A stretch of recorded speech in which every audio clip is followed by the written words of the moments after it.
in 2016, I've decided to put, whenever I have a talk that is recorded, some political message in it, because why not use the stage? And today's message is install an ad blocker and tell a friend to install an ad blocker, because the advertisement industry is the reason why the internet is going to shit. And by the way, is this on YouTube? Fuck whatever advertisement company is explained before this. Fuck these people, burn down. I hate you. Die.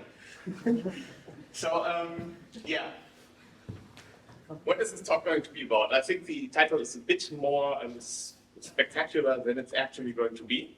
So, I'm developing a GameBoy emulator, and for that I'm using the Radar 2 API.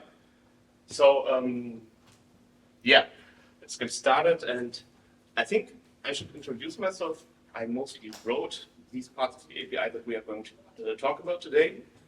And yeah, on the Fediverse, you can follow me on these two handles. And yeah, there's nothing much more to say about me.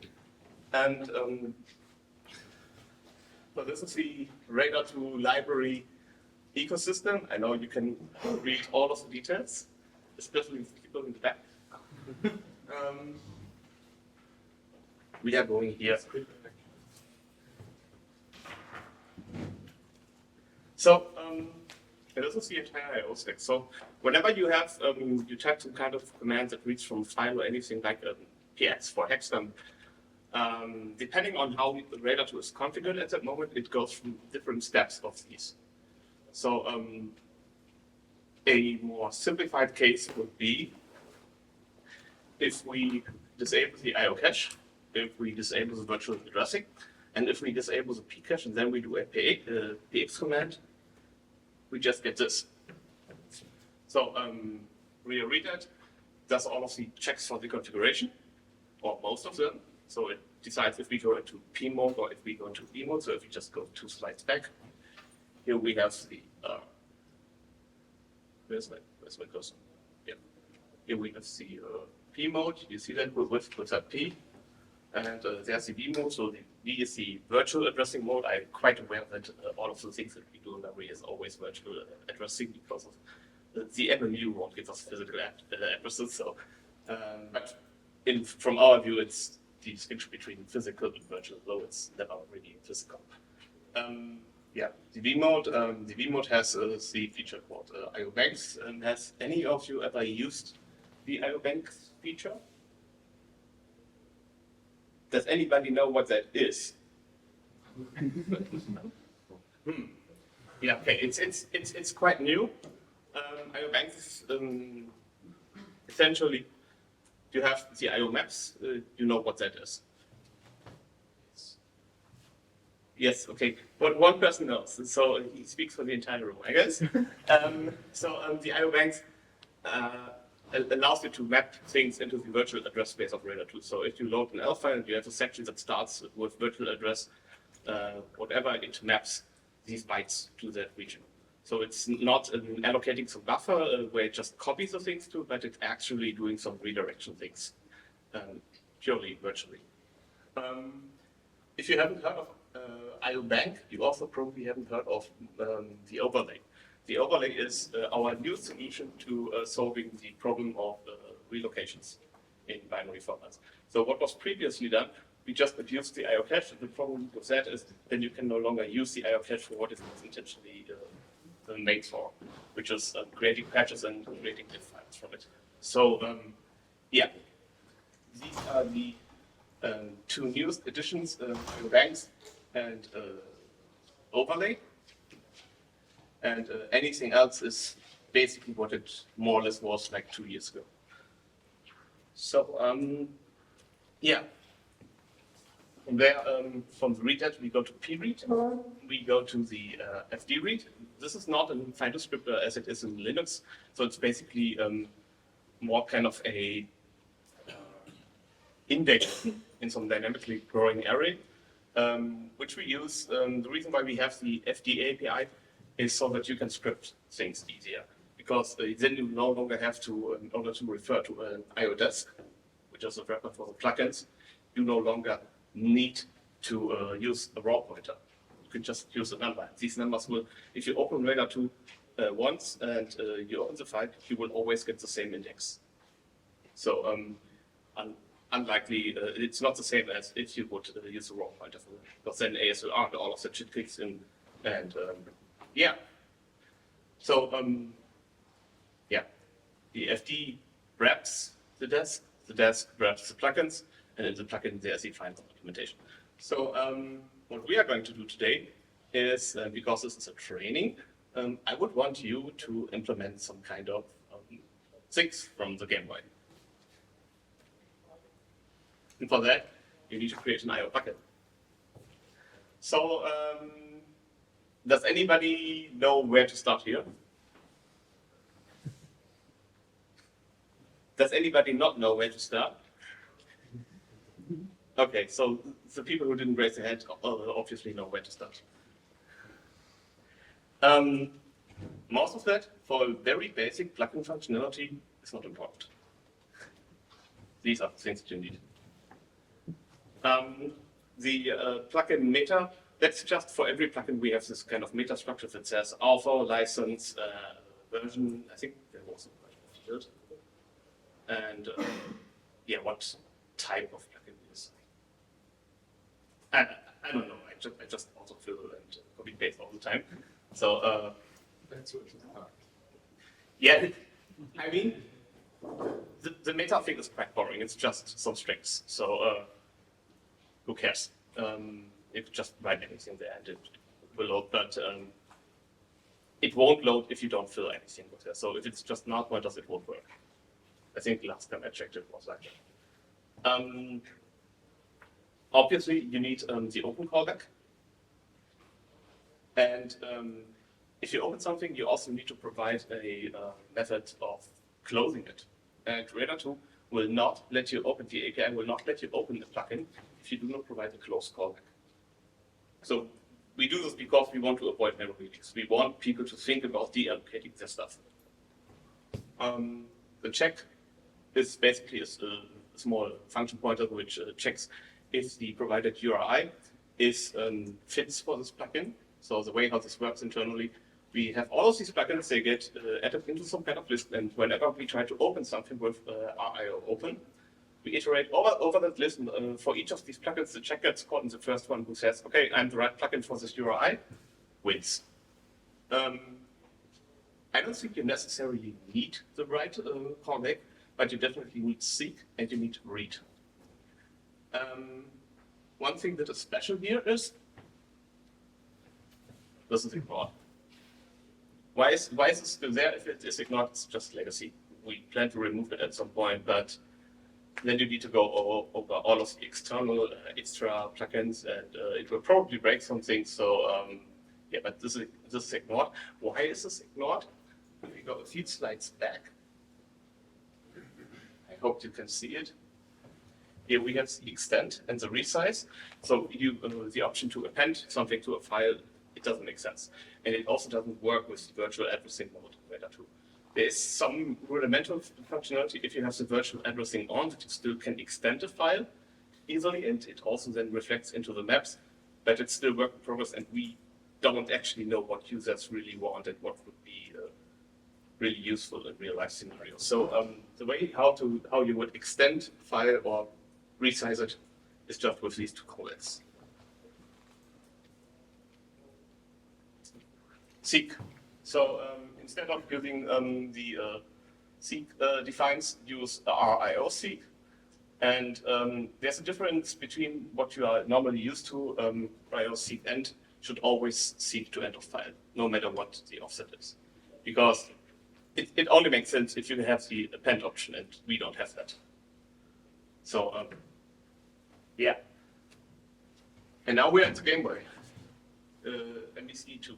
So the GameBoy, the cartridges, some of them were just ROMs. Some of them had some extra chip in that, which would allow you to have additional ROM banks or additional RAM, or maybe sometimes both. In theory, they could also have additional sound controllers. But yeah, one of the easier ones to implement is the MBC2 RAM. So yeah, the RAM is a component of the MVC2 cartridge, and we would try to implement that. So you have the source in case you cannot read this from behind. Yeah, on that side you need to search for MVC2.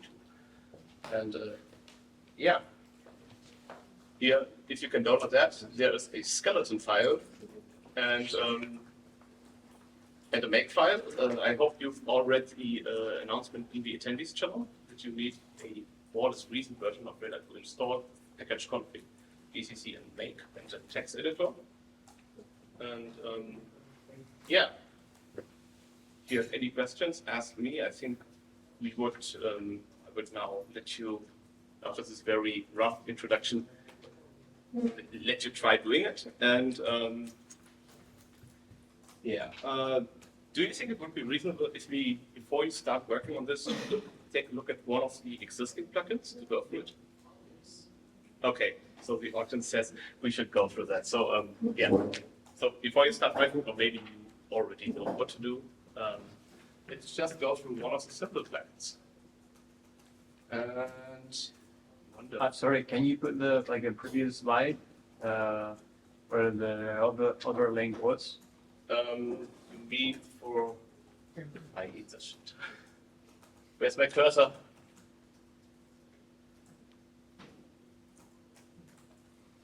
No, not this one. You want?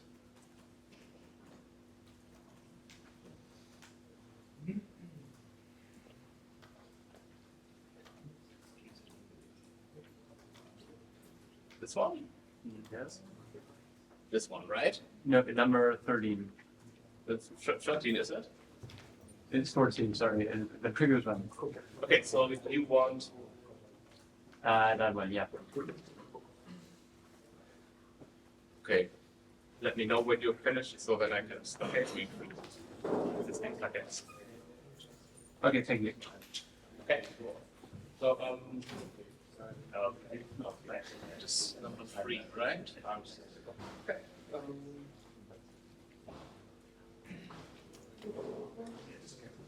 Yes, definitely.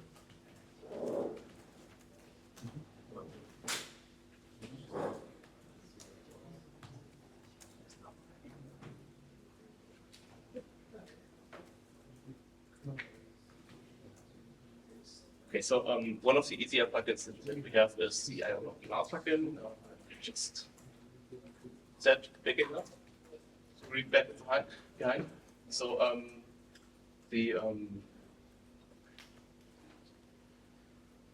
so here we have the overall plugin structure.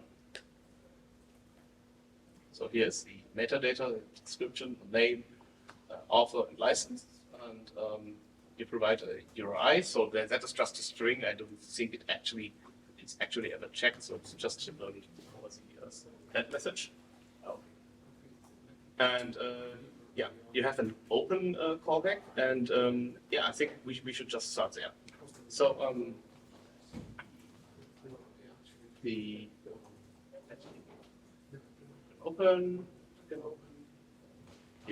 plugin, so the open callback first, it again checks the URI. I think this is for a legacy reason. I don't believe it's actually necessary. Why don't you take this device? I don't know. And then here in line 91, right, or 92, it allocates its own stuff. So each IO desk, which contains some kind of context for the IO plugin, provides a void pointer in which the context data is stored. So yeah, and that is just, it sets up the size, which it passed previously from the path name. Here it sets up the size for the null file.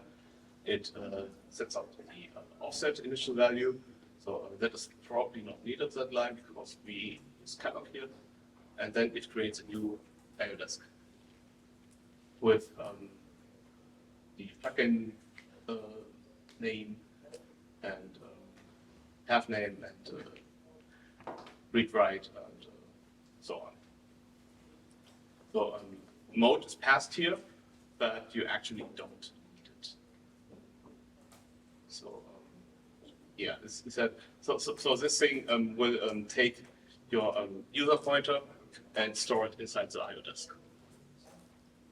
So is that any questions to that? Okay. So the next thing that we have is plugin open, which is the old name for the check callback. It's just still using the old name. Again, it's basically doing the same thing as here, so I should probably simplify that. And here I do exactly what I told you not to do. I use seek instead of RIO seek. We'll fix that later.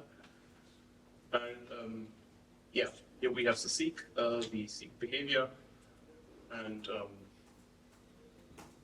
yeah, the data is stored in the desc arrow operator data, and yeah, it just seeks. So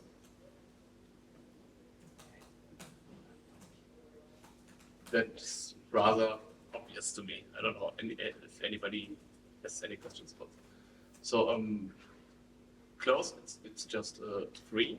So we just free the our context. Return the real instead of the real stick, which should be the one you said. yeah, I think so. Yeah, I can't remember when we actually did this change, but we want to have control over these defines. Okay. So because it's the null plugin, what it does, it just mem sets the buffer. If you do a read, it just mem sets it all to 0. So it's the simplest plugin that you can think of. So it does some check for the size, so that you don't run out of the size that the null plugin was initialized with. So maybe I should. You want to.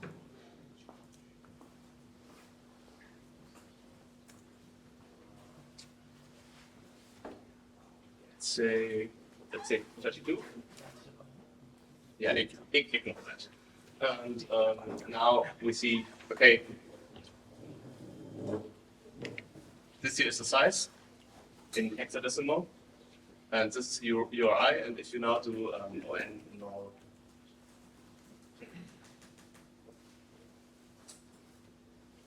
let's say 64. Now you have here you see different size. So yeah, this is a read. I think the resize, yeah, it just sets that to a different value, the size, and also updates the URI, so that if you reopen and then reopen the file, the new size persists. So otherwise you would have to resize it again when you reopen the file. What else do we have? The write. So what the write is doing, it's effectively seek curl. So it basically just updates the curl. So because it's a null plugin, it just doesn't write anything because it's just about to act like a dev null. And here we have our data structure, which is just size and offset. So any questions to this plugin? Okay.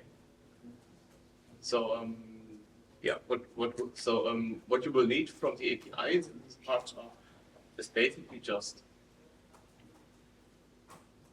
this desc new to create the new descriptor after the open. So yeah, I will go back to the slides and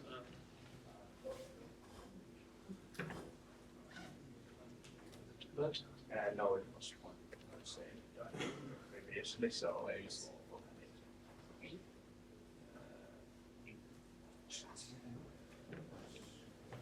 How much time do you think you will need for that?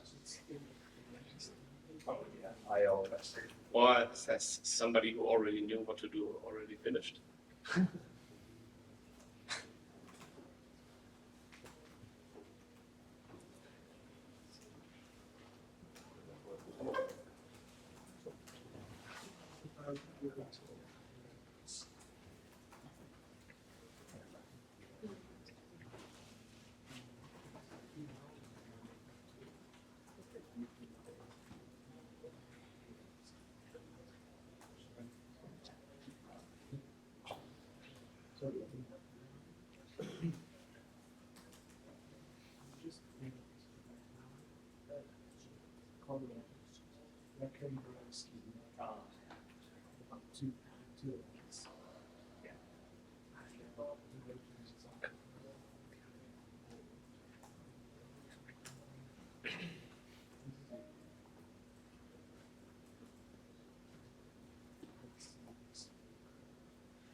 To list the current code, show the current RIO property. The current data package. You mean from desk? Okay, you just want to go. Not.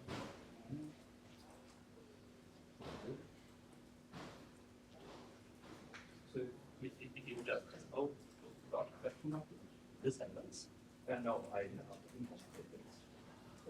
Oh. Okay. Okay.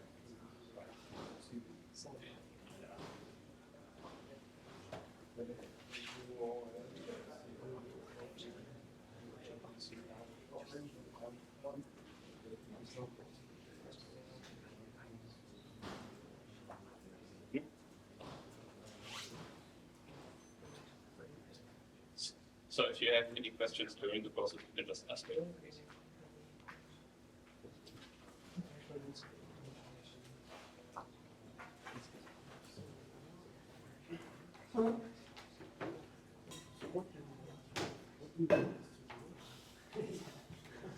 Build this thing. There's a. Oh, I think we should. Where did skeleton have for that with makefile and all of that, so we just need to fill this source. Yes, we can, that's the requirement. Okay. And now, okay, so we have to do, change it to, So maybe this is a bit hard to read, right? It's the division. Yeah, I should probably where do I have the web browser?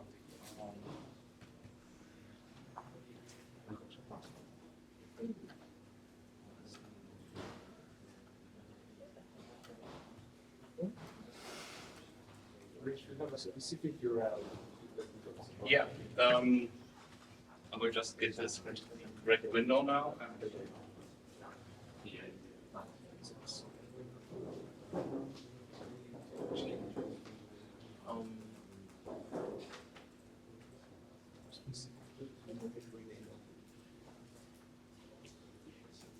So ignore all of the custom data and only focus on this here. Yeah, so because that we will talk about that later.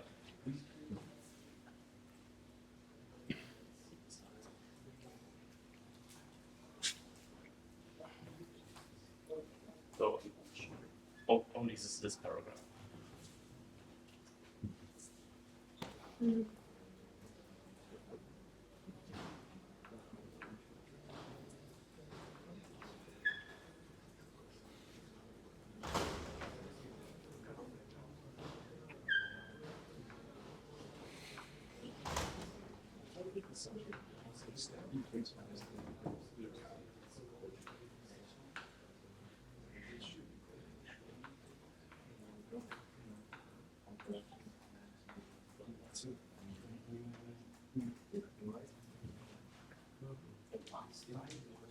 Nice with code price in this case.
If you look at any other things,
yes.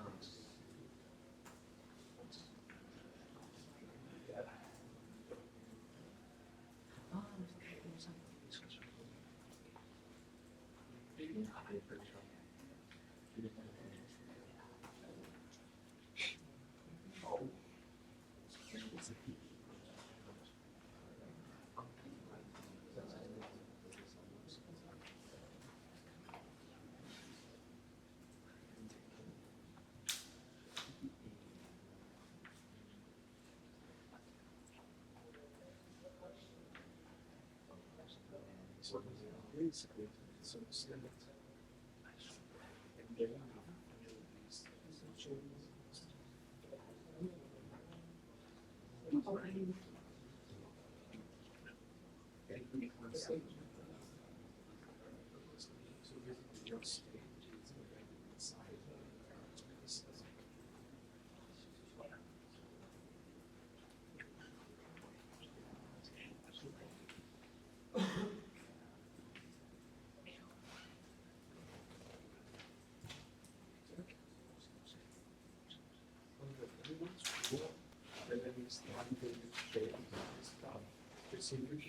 right?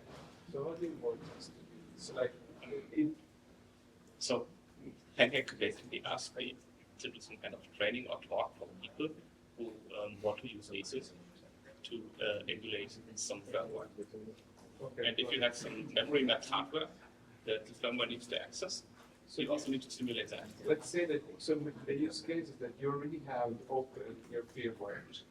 You already have some maps. And this is a plugin, so if you want to open this on top of that, right? Yeah, or you want to build an emulator so that you can actually debug the firmware by emulating it.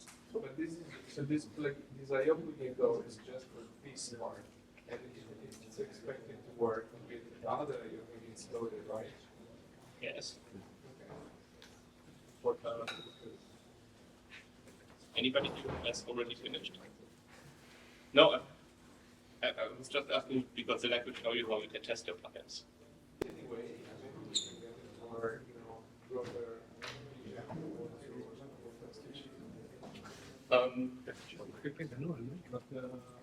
So,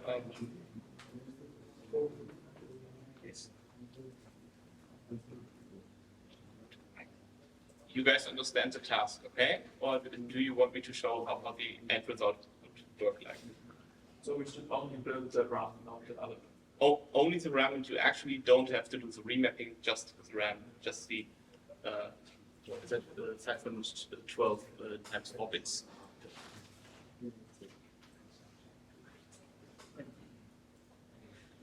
Do you want me to show you what the end result would be like?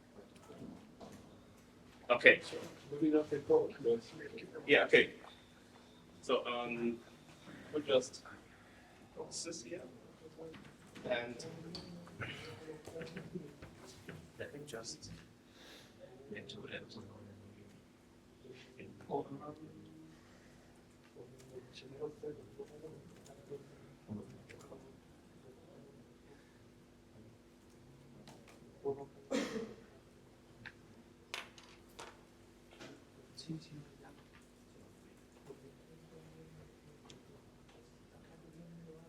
So here I have already built this kind of plugin. So if I open it in Render 2, I just open Render 2 without any file, then I can, yeah, this, again ignore these messages. I can, where's the load? I can load the plugin like this. Now I had still no file opened, but if I do, where's the UN? There it is. So with this kind of URI, you can also have a different URI, but I picked this one that will open the plugin that I've just created because it's got the edit. So I think if you just do L, with LO, just yeah, it's LO, right? IO packets.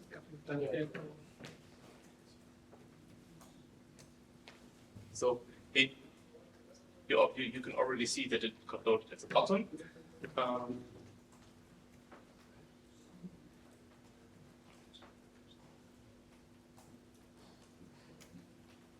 And now it's loaded. So I can px here, and as described in the text, I can write to it px, let's say a b.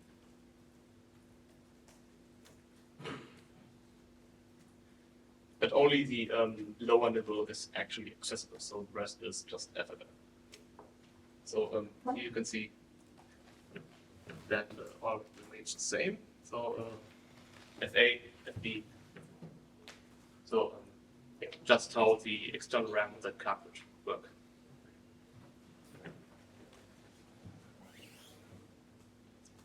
Should I go back to the slide or should I keep it? Keep this on. It's all right.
Effectively, in some way, object orientation with all its crazy inheritance. It's effectively object orientation without all the crazy inheritance. And without encapsulation. Mostly.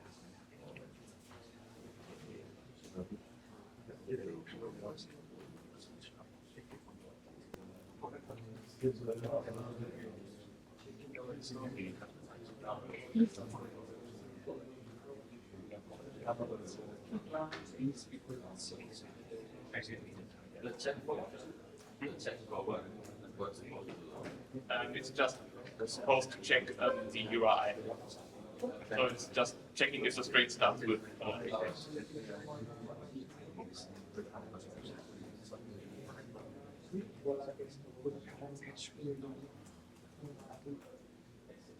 So, is anyone finished already? Almost. Okay, if it's almost, I can give you more minutes.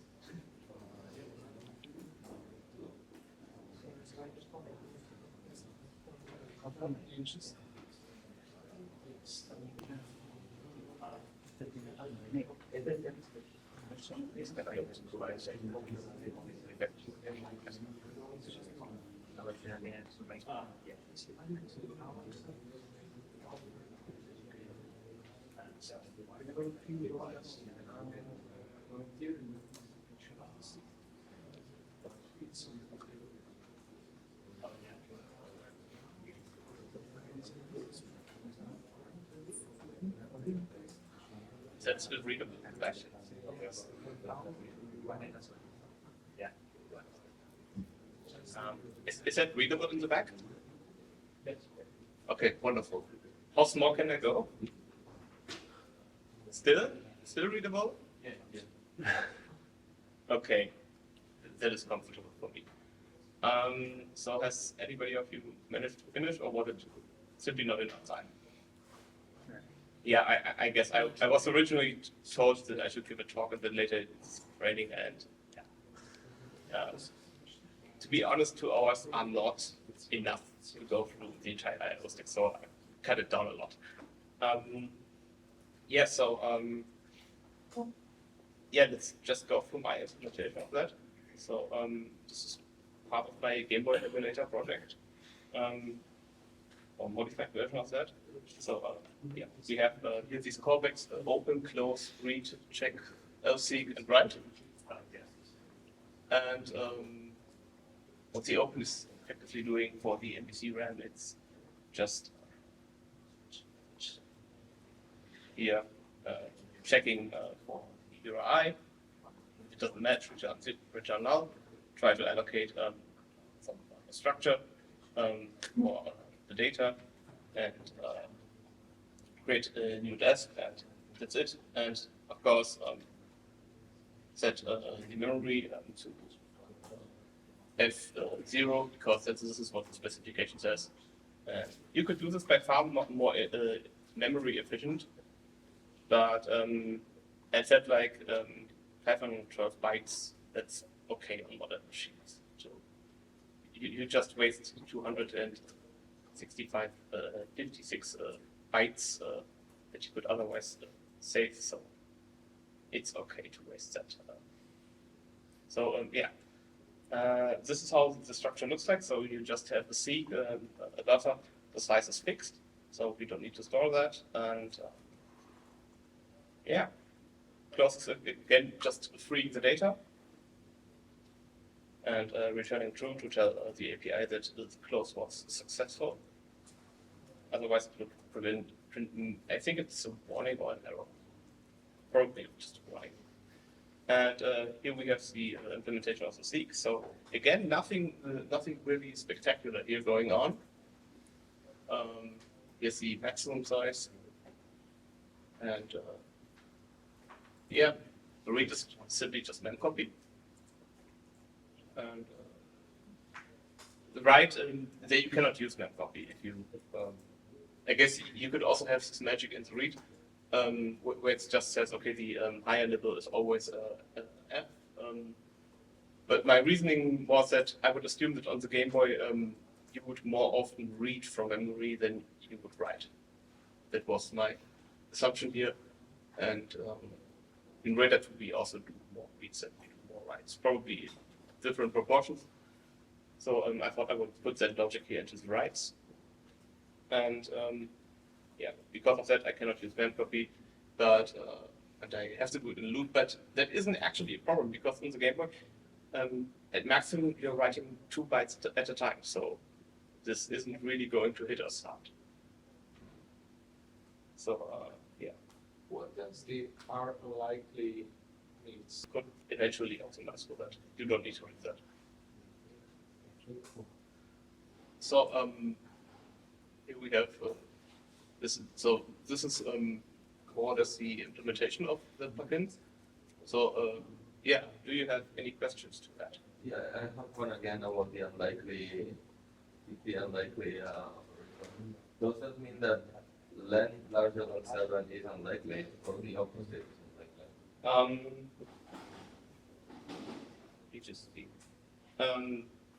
It means that len larger than 7 is unlikely. Yeah. I put the unlikely here because, well, the Game Boy doesn't write stuff bigger than 2 bytes at a time.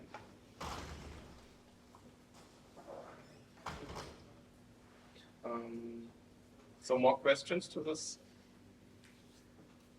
Okay, you can find the source code in the same repository, but in the 1 directory instead of the 0 directory.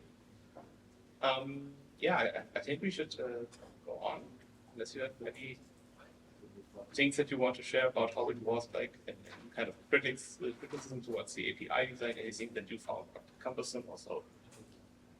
No? Fine.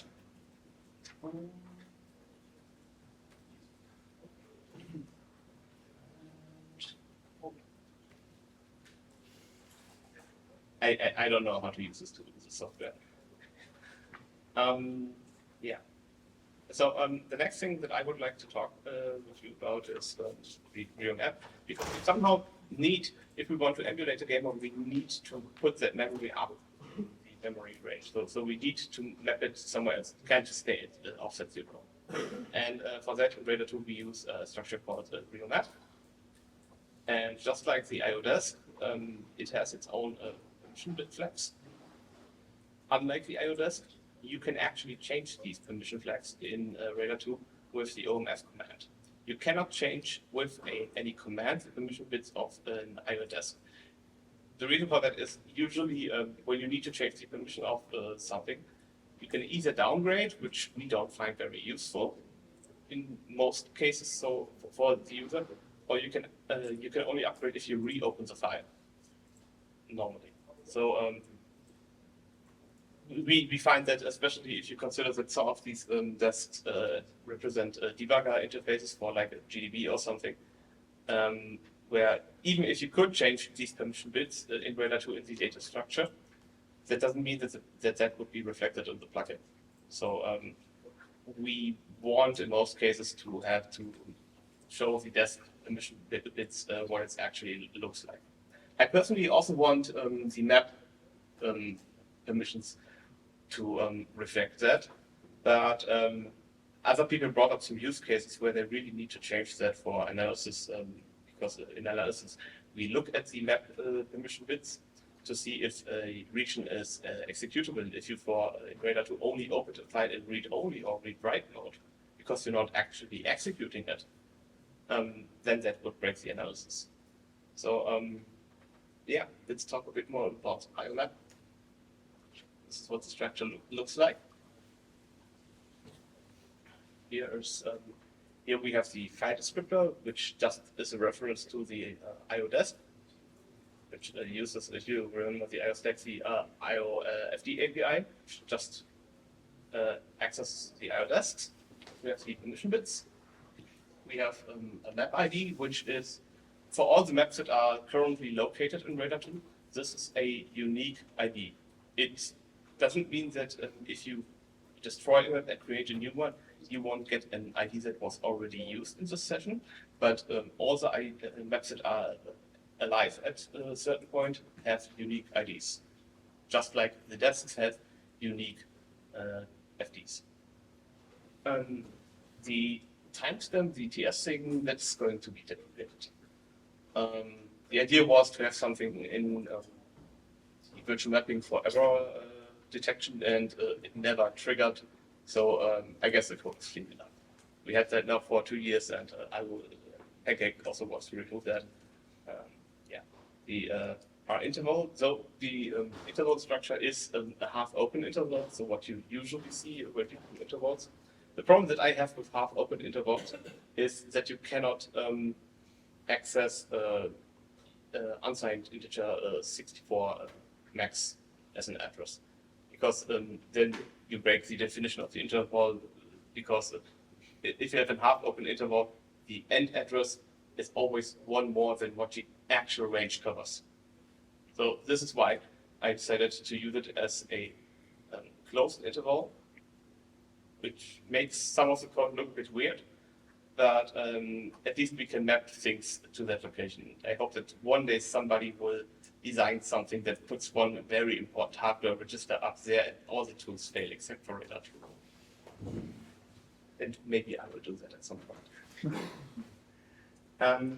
Yeah, the delta is basically the starting address of the map in the file that it refers to, and the overlay is where the real IO map overlay lays in. That's not that interesting for now.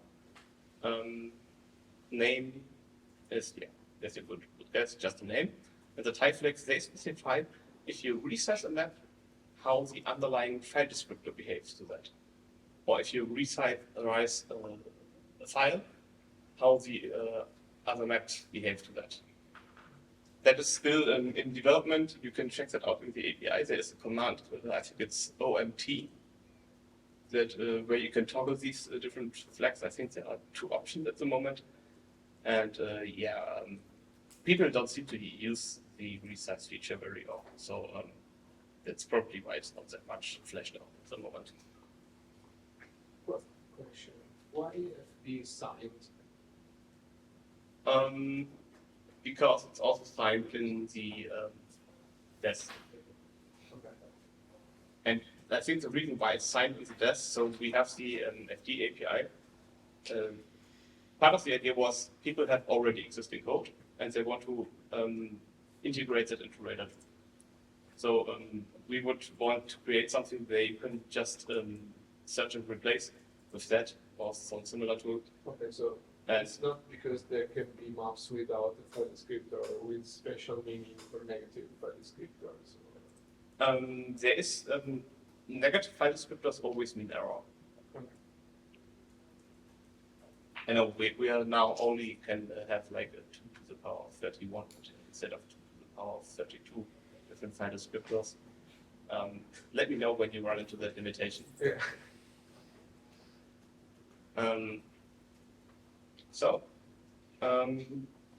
Next task would be to create such a map for the plugin that we've just created. But I would suggest we do that in S-Bank-C.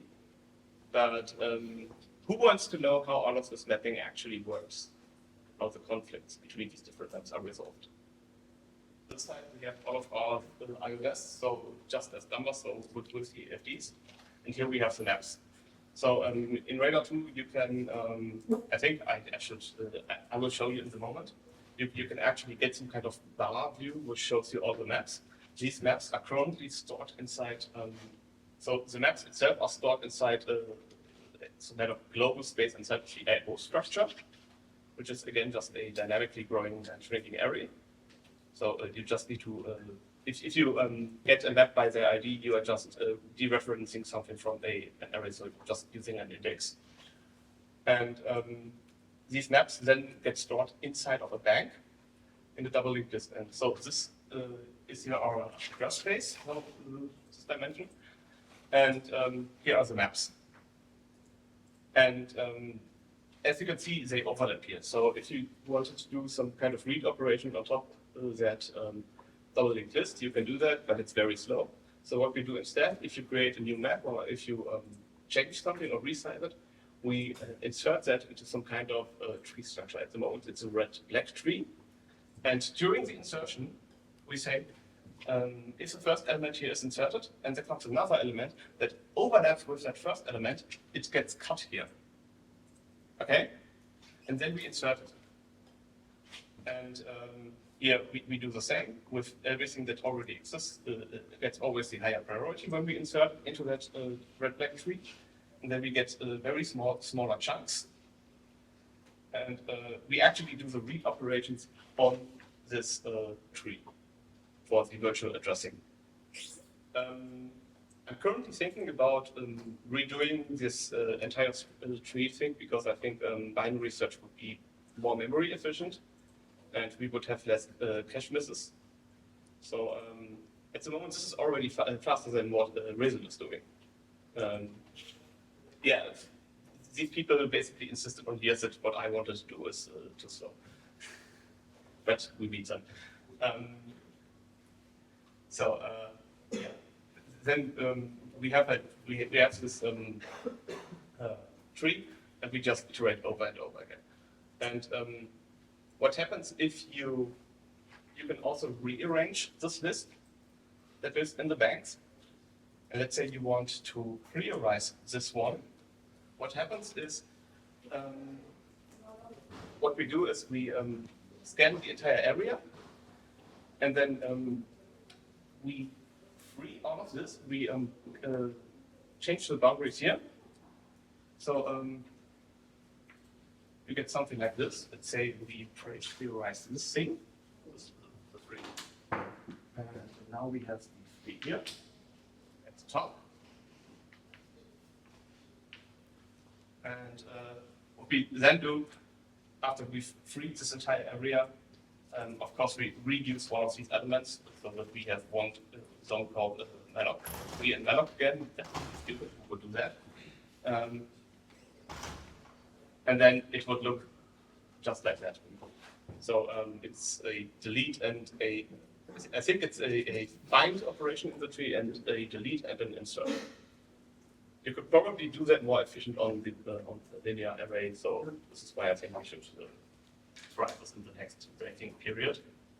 Yeah, so you can also resize, and in that case it would check the old area and see if the new one is bigger. If it's bigger, it's a bit easier because then you can just say, okay, I will, all of the neighbors will just shrink, and we don't actually need to do any free or malloc.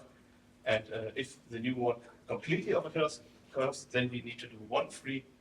If it gets smaller, it's a bit difficult because then you need to go over the list to check if there are any elements that were previously completely invisible because they were overlapped by maps with higher priorities. And then you need to insert these. So shrinking is a bit more computationally expensive than growing, but it's okay because anybody here who has ever resized a map? Yeah, and the resize only happens when the user asks for it. So one of these niche use cases that I have, but this is how Rainer organizes all of these function things. All of this lives inside of an IO bank, and you can switch between IO banks in Rainer. So the idea here is if you at some point we want maybe to simulate or emulate kind of threading or multiple processes, or maybe even emulate an entire operating system. Instead of Rainer, you can do all of this kind of segmenting and paging and all of that stuff with that, hopefully.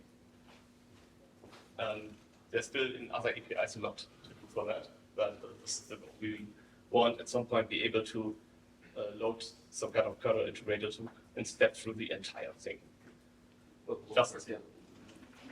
What you should do, or what should you want to do in order to find yourself in a situation where you want to have values?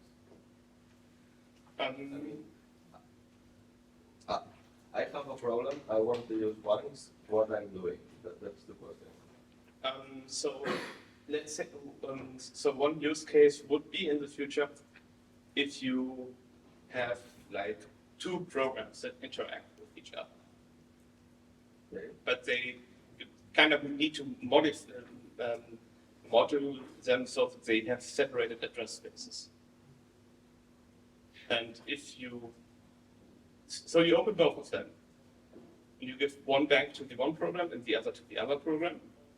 And then maybe you have esil, and hopefully in the future you have then separated esil contexts so that you could maybe do some shared memory between them, because these maps. Okay, but you open both of them with the same radar instance. Same radar instance, you just switch between banks. And what you can do is, because the maps, the map definition, the global map storage lives inside IO, so outside of the bank, you just reference the maps from inside the bank, so you can have a map that lives in two different banks, and so you can do a shared memory. Yeah.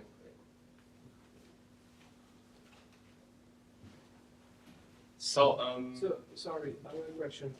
So the banks is not defined, the banks is defined in the set of maps. But the SVDs are shared. the FDs and the map definitions are global, and the banks is, it's a set of maps. Okay. So, and these structures here, that's a structure called IO submap. So if we go very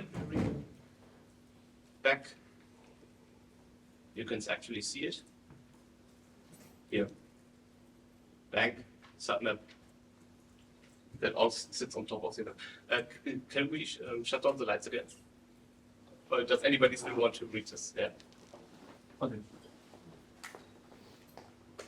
So yeah, here you can see bank, the submaps, which is where the tree is, the overlay. The overlay is a thing that is used for relocs, because that's just if you have a map, you can tell it, okay, at this position in the map, there's some special data over it that won't, if you try to access it, you're not accessing the file, you're just accessing the data. And this is how we do relocs without actually patching or abusing IO cache. So you can still use IO cache for whatever you want. One thing about the IO cache is unaware of the underlying virtual address space. So if you write something to IO cache and then change the mapping, IO cache will not change. So for these kind of scenarios, you can have also another cache, which is here on top of the desks. And if you turn that on, if you then change the mapping, what you've written to the cache will also remap. So let's get back to GameBoy. Here we have the IO map, and what many people often don't do. Has anybody of you ever used hashbang C command in Radar 2?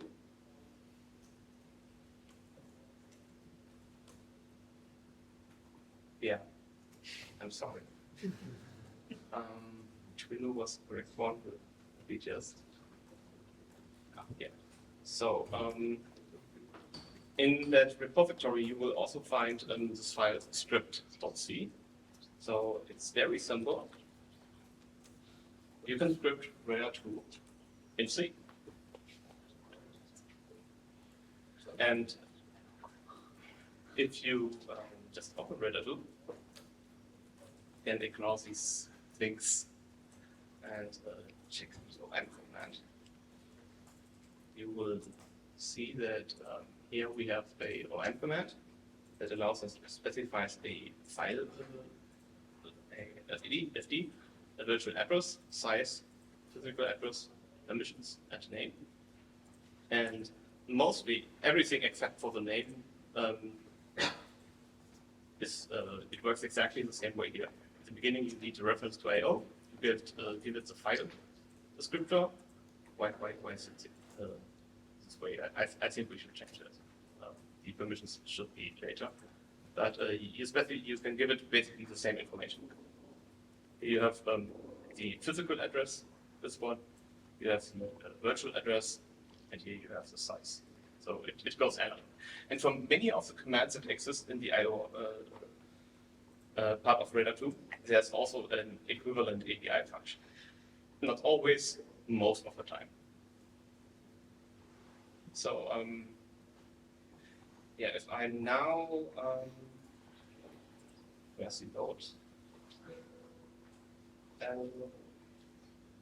So now load our ticket again and open it. Should be able to. Here we see FD3. I should be able to just map it. So when free virtual address that is 0. The next one is 0. Let's say we just make it. And yeah, I don't think I want to specify. I think I forgot the size. Right? Virtual address of size. Yeah. And now we have our RAM. Now we have it mapped to this location, just like the specification says. So if we now write PX here, let's see it. There's our data, and if we PX add X.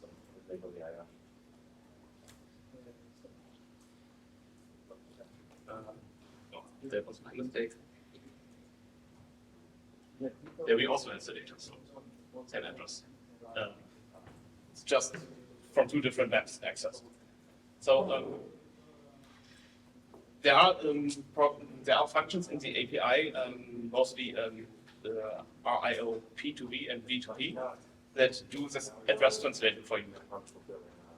Does anybody? So V2P it translates these virtual addresses to physical addresses in a file, and P2V does the other way around. Does anybody here spot the problem with that? So the problem is, if we do V2P, it's always fine. If we do P2V, that's not fine, because that is ambiguous. Like if you have multiple maps that map to the same location in the file, which way, Western man? Because then RIO 2 needs to decide. And I think the logic for that is, whatever map comes first, it will just pick.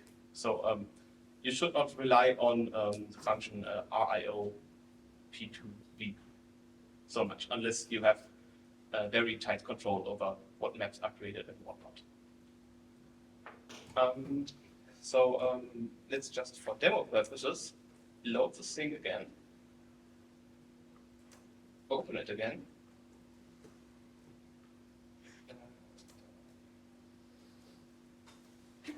Okay, this is not the file that I was looking for. Script.c. And if we now do, we get the exact same method. So if you want to do something scripting and you really don't like Python, like I hate Python and Rust, you can also do it in C. So yeah, so the reason why I wanted to show you the this script is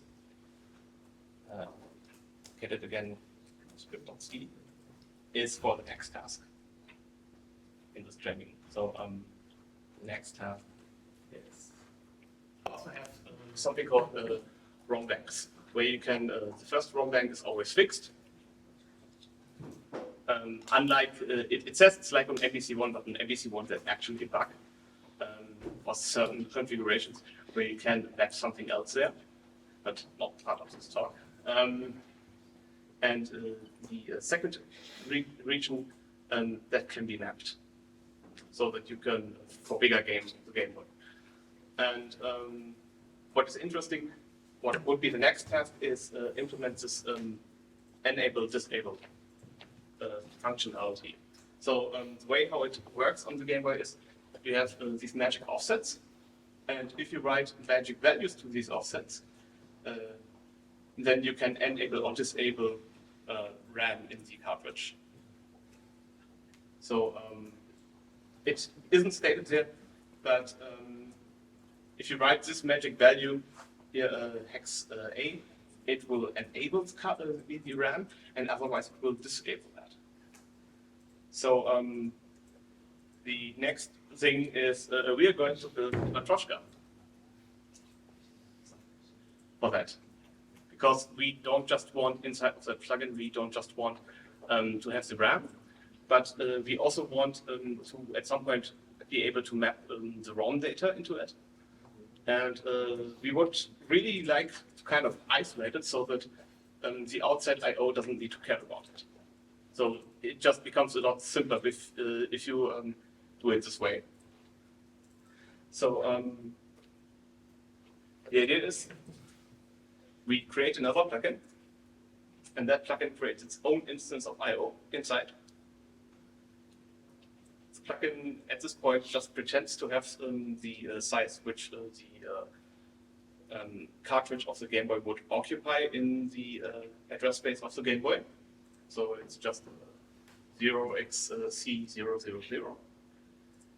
And then we use our existing plugin and open that inside of the plugin into the internal I/O structure, map that into the memory of the new plugin to that RAM location, and all the reads that the now outer shell of this plugin structure just get forwarded to RIO readet of the inner I/O instance.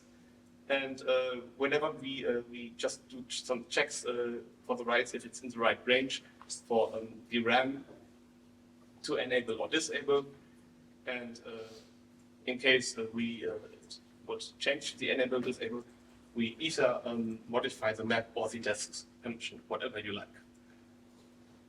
So yeah, who doesn't know what to do? Okay. I don't know what to do. And I don't know why it's necessary to color plugin. Because this is the problem that we're trying to solve is that we want to emulate Game Boy on inverter, so that we can actually debug Game Boy ROMs. Okay. I've been to a CTF where there was one of the techniques was a Game Boy ROM. Yeah, I've also been there. But I don't understand why it's required another plugin. Can the plugin that we already made for the RAM can... It's the plugin that we already made for the RAM can just do the RAM. And now the MVC1, the MVC2 chip does more than just RAM. It also maps ROM data. And you can switch on and switch off the RAM by writing the magic offsets in the memory. And we can't modify the plugin that we made to far. So, If you want to do that, you can also do that. I appreciate it if you find a different approach. Do it, go for it. Everything that works in the end is valid. So And this approach makes sense to keep isolation, right? So now it's so simple, but imagine that this stuff is complex. So it makes sense to have separate plugins to do specific pieces of one thing can be put together, right? okay, that I can understand, yeah. yeah, I intentionally chose MVC2 and not MVC1 because MVC1 took me 2 days to get it just working, and even then I still had bugs. So I don't want to torture you. But isn't that having another RIO instance and an overhead?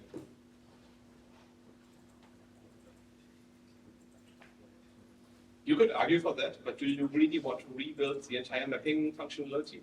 Well, I did that, like for the DSC plugins. So I'm thinking, can I do this instead? Because what I have is that I have to extract the font. There's a bunch of files that I want to make appear like one. So I did all this logic in one RIO plugin, like this approach. But instead, if I could focus on only one slice and then put it all together with another plugin which has another internal RIO, it may make things easier. Do it. Do it. Do it. But then it's everything that's shared knowledge must be in the upper level. I mean, if you have these struct definitions all in the same file, and so you can always take the data pointer, your own state if you want, yeah, you can just look at it. So we are not trying to enforce any forms of encapsulation. So the only reason why we use the void pointer here is because it is kind of necessary for plugins that we are not aware of that compile time of Radar 2. So most of the plugins are statically compiled into Radar 2, into the libraries, but you can also use these external plugins that people just develop for themselves or in a corporate environment. So I would suggest you to do in the Git repository in the one folder there is already a plugin that I did, and you would just extend that because then we all have the same ground truths that we start from. Or if you say your implementation is better than mine, it beats mine, or you just like it more, then you also use that. So I think, yeah, that is just.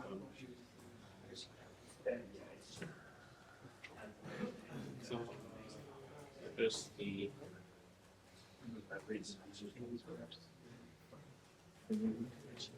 Is that readable, or should I give you what I put in on the slides? I think the slide version is better, right?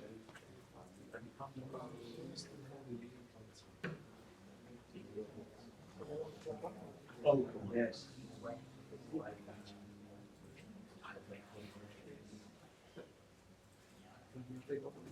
So, yeah. Is that readable from behind?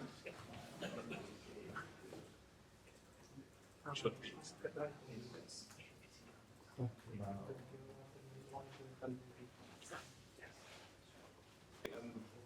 Who wants, I just looked at the time, who wants to do this now, or would you prefer to just look at my implementation, my final implementation, and then we have some Q&A? What do you prefer? Okay, who prefers to look at my implementation, then have Q&A? And who wants to do his own thing now? Okay, so fuck all of that. This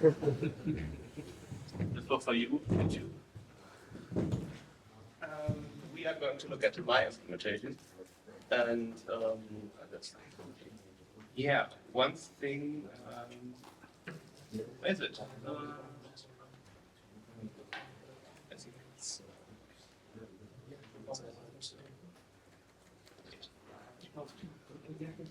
Here I have. You know, you can also use alternatives to GitHub, right? You don't have to be in the walled garden. This is basically what I've been doing for my GameBoy emulator so far. The PPU is a pixel processing unit is a really fuck up. So yeah, let's just look at this implementation of.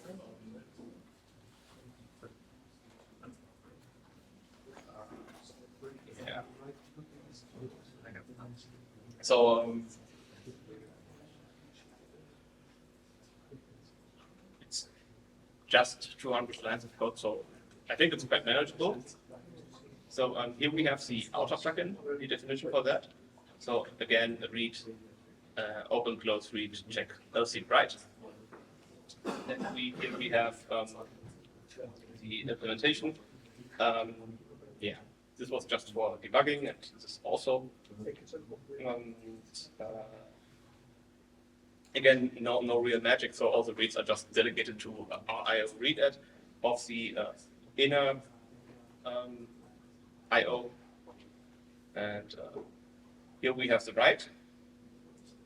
This here is the part that is responsible for doing the ROM bank switches.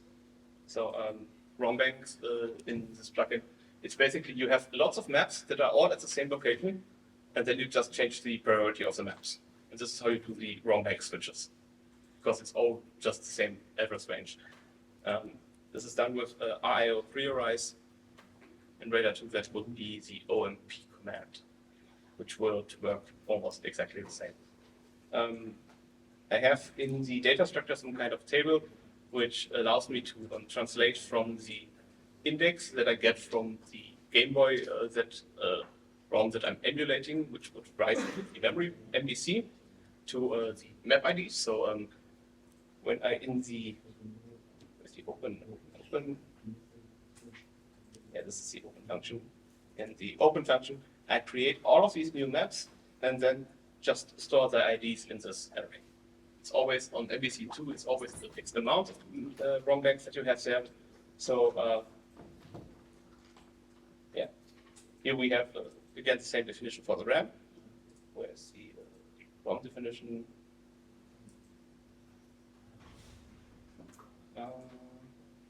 Just check this. And here's the for the NPC. So we have our instance of IO. We have direct access to the memory descriptor. So this descriptor is just for the RAM. We have access. We have the table for translating the index from the GameBoy ROM to the memory to the map IDs. Sleep.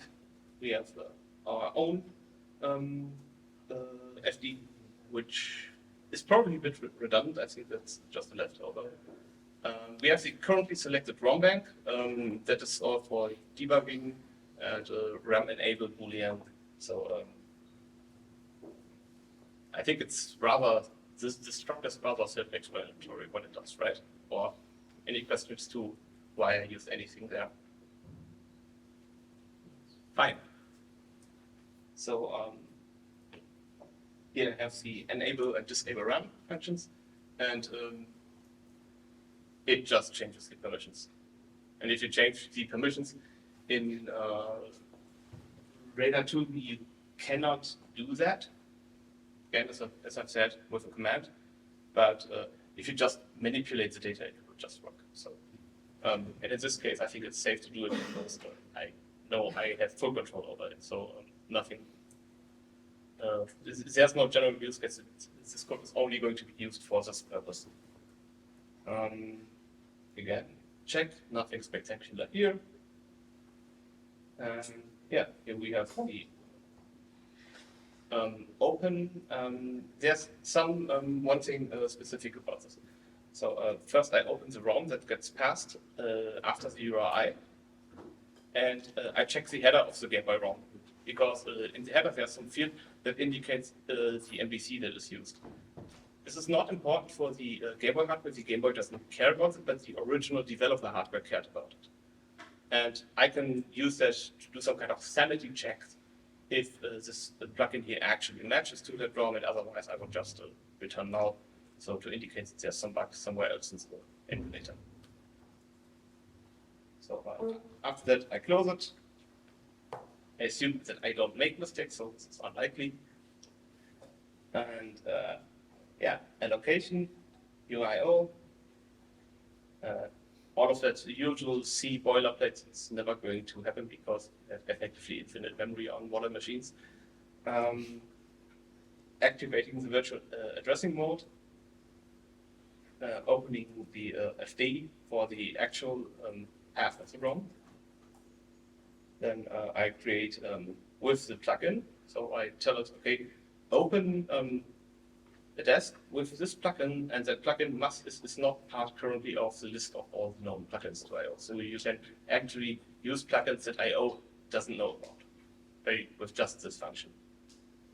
And yeah, I get from that I get the descriptor for the RAM. And here where do I map it?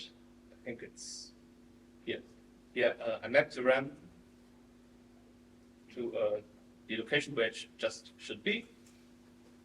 And here this is also some, yeah, here I map the lower ROM bank in these lines. And here I just add all of the other banks. And there's a special version of the RIO map add function, and that is map add column. Because usually when you add a new map, it gets always the top priority. But if you don't want it, if you just wanted to go to the bottom priority, you can just use this function. And yeah, finally create a new desk, and that's it. This is all of the magic. So all the reads just get delegated to RIO readat, and in the write function I have all these different checks for these specific memory locations, and then the MVC logic happens in the plugin. And to the rest of the GameBoy emulator, I just no longer have to care about it. It just treats it as if you would open a ROM from a cartridge that doesn't have an MVC. So In the C case, you don't have any special case for the sound I/O? no, because I just open it and put it in an app. Okay. And then I just delegate all of the internal reads to the internal I/O. And for the writes, yes, there I have a special case, and that is here. Here's a check for enabling, disabling the RAM, either enable or disable. That just changes the function bits. One funny thing that most people never try and don't know about is you can tell readat that you have a map that is write only, write without read, and it works. How much time do we have? Enough. So I can show it that we have 10 minutes of Q&A. So so now we have this map. And what was it like? Was it command? Was it okay? Last one, and that should be. It's just make it right. We cannot read from here, right?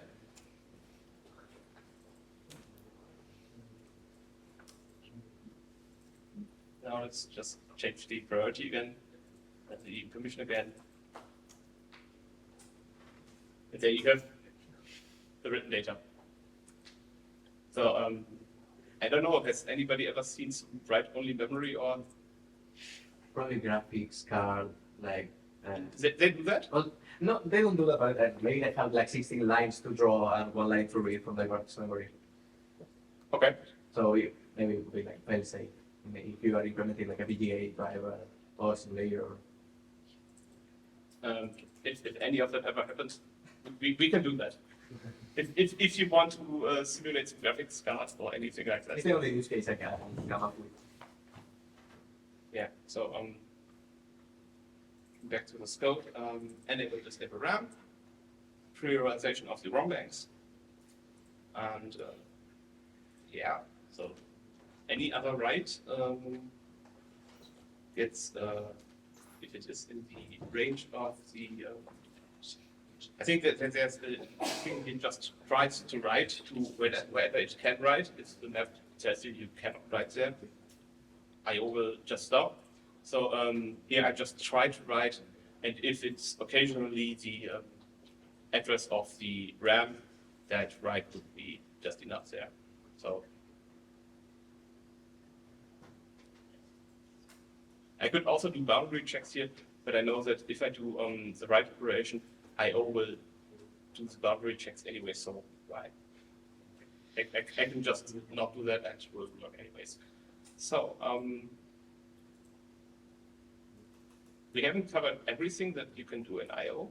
The overlap is still a thing, but it's not so useful outside of very specific radar use cases for the internal things. So yeah, one thing that I think I should mention is the system callback of the plugins.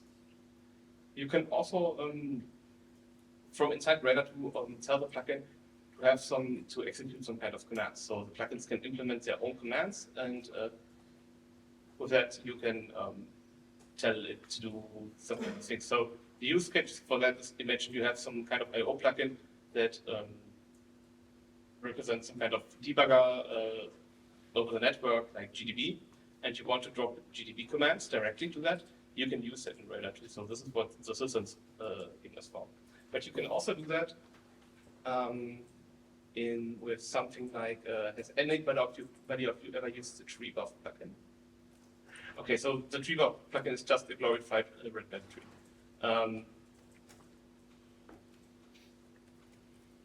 Treebuf. It's an endless growing thing. So it's 90, 90, 90. You could just write wherever you want in memory. It's just going to store in some kind of tree. It's slower than the malloc plugin, of course, because you have all this cost to alloc, realloc, and free and shit and so on. And what you can do is you can tell it to reset. I think it was this one. No, it was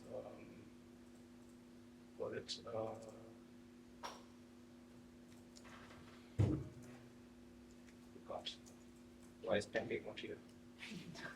He knows this. Run given command If is. you want. Hmm? We can call him if you want. Yeah, just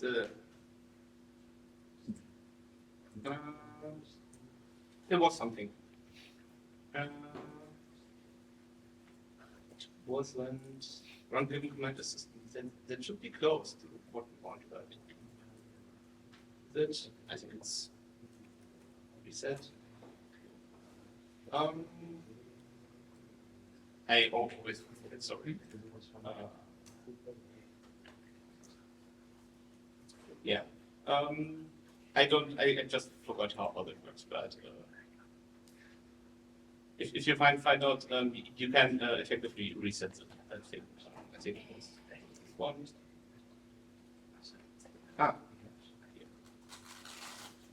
Here, this here. So now we have the data set that we've written to, and if we do this and reset, it's gone. It just has purged the entire tree. So I think this is some way if you just want to do something in esil and you just need memory and you don't know where you need memory, you just have this thing and spam the entire free address space with it, and it will just work. So, but it's slow compared to the malloc plugin. But yeah, so I think let's just go briefly into it because it's really short. P.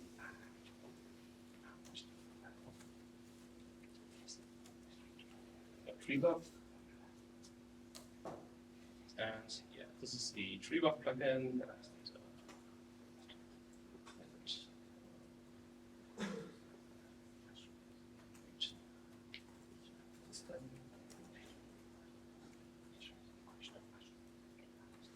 So it's just doing some kind of checks if it's reset, and in case it is reset, it allocates a new tree. And reset is successful, it frees the old tree and just puts in the new tree, and that's it. So yeah, if you find the need to have some special functions that or something for some information that you want to get printed out of your plugin, something of the internal state for debugging purpose, you could use that. You don't need to go through all of the data structures and do some kind of guessing which one is which and which desk belongs to which plugin. You can just do that. Yeah, so Q&A.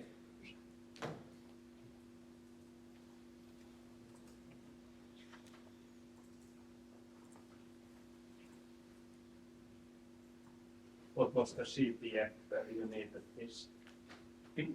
What was the CTF where you needed this simulation? A long time ago. Very long. I think it was in 2013, 2014. Something at university. My own time. Yeah. Did you finally manage to debug the ROM? No, I think I solved it statically. Yeah, so I think what isn't quite obvious here is why do I want to build the GameBoy emulator anyways, right? Okay, so these switches between these different ROM banks, they are a real pain for Radar 2. Because we come from the world of x86 and ARM, where you have this huge linear address space, and you don't do such things as ROM banks. And now you suddenly get into ROM banks, and you have a ROM bank switch, and then you have a call instruction or a jump instruction to the higher area, and you cannot really say in static analysis to which bank it's going to go, because there are multiple ways of setting the ROM bank. You can just do it 10 instructions ago, 20 instructions ago, and you need to keep track of that state. So part of the plan is to have an emulator, and the plugins would then, and also they would log what is going on, from which location I jump to which other location, and how data is moving and all of that. And then it would write these logs, and these logs later would get passed, and then we would create hints for Radar 2 to it to enhance the analysis, to get more coverage in there. And also, I really want to debug GameBoy ROMs while they are running. And the backstory of this is, at some point I used the emulator Visual Boy, and they say on their site that they had a GDB backend, and I tried, and no matter what version, either Radar 2 throws or the emulator throws, and it turns out, well, because they also support GameBoy Advance and that has ARM, that they only did the GDB support for I. Yeah, that was great. So, any more questions? So.